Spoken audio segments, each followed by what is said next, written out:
Good morning students. कक्षा 12 के विषय भौतिक विज्ञान के अध्याय 11 के अंतर्गत हम प्रकाश की घटना, प्रकाश का पूर्ण आंतरिक परावर्तन पढ़ रहे थे। इस टॉपिक में हम प्रकाश के पूर्ण आंतरिक परावर्तन के उदाहरण देखेंगे जो हम दैनिक जीवन में देखते हैं। सबसे पहला है मृगमरीचिका। मृगमरीचिका हम देखते हैं कई बार गर्मी के दिनों में रेगिस्तान में जो राहगीर होता है वो जब चल रहा होता है तो उसे ऐसा लगता है कि दूर कहीं पानी है, जबकि वहाँ पानी होता नहीं है। ऐसे ही ये तो होगी रेगिस्तान की बात, हर कोई रेगिस्तान में तो गया नहीं। हम कभी जब गर्मी के दिनों में जब तापमान बहुत ज़्यादा होता है तो सड़क पर जब जा रहे होते हैं किसी वाहन पर या पैदल, तो हमें ऐसा लगता है दूर से वो सड़क पर ऐसा लगता है कि जैसे पानी फैला हुआ हो या वहाँ पर दूर कहीं पानी हो।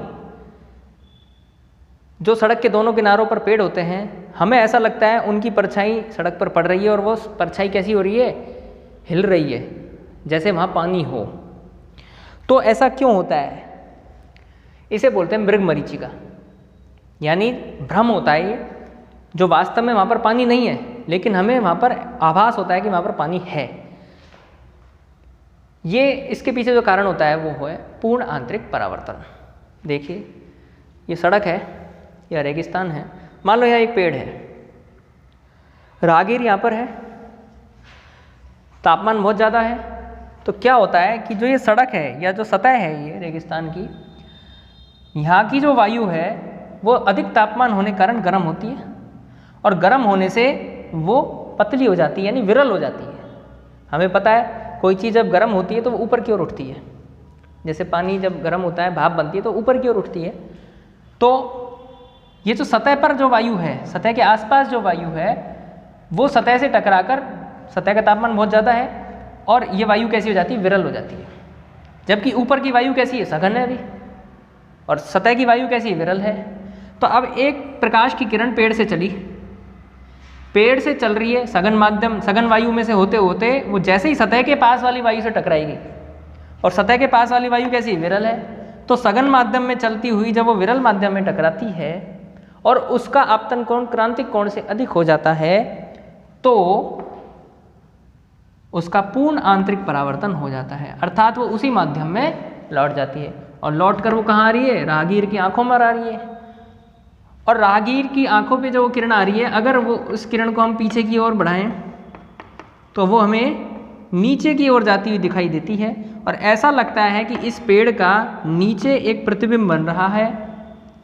ठीक है, जैसा हम जानते हैं कि पानी के अंदर किसी भी चीज़ की परछाई पड़ती है तो हिलती है और हमें पता चल जाता है यहाँ पानी है। तो और ये पेड़ जो है यहाँ पर हमें ऐसा दिखाई देता है कि परछाई, इस पेड़ की परछाई यहाँ पर पड़ रही है और वो हिलती हुई दिखाई देती है हमें।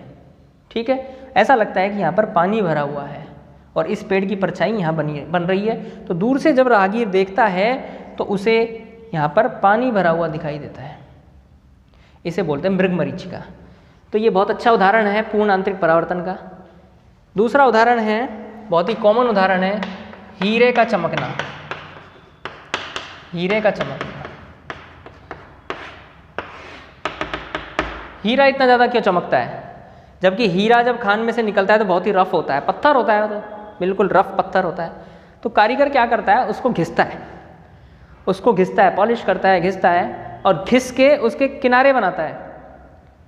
और वो किनारे इस तरह से बनाए जाते हैं कि जब प्रकाश हीरे के अंदर घुस गया, अब जब वो प्रकाश हीरे में से बाहर निकलेगा तो हीरा कैसा माध्यम है, सघन माध्यम है, और बाहर क्या है, वायु है, हवा है।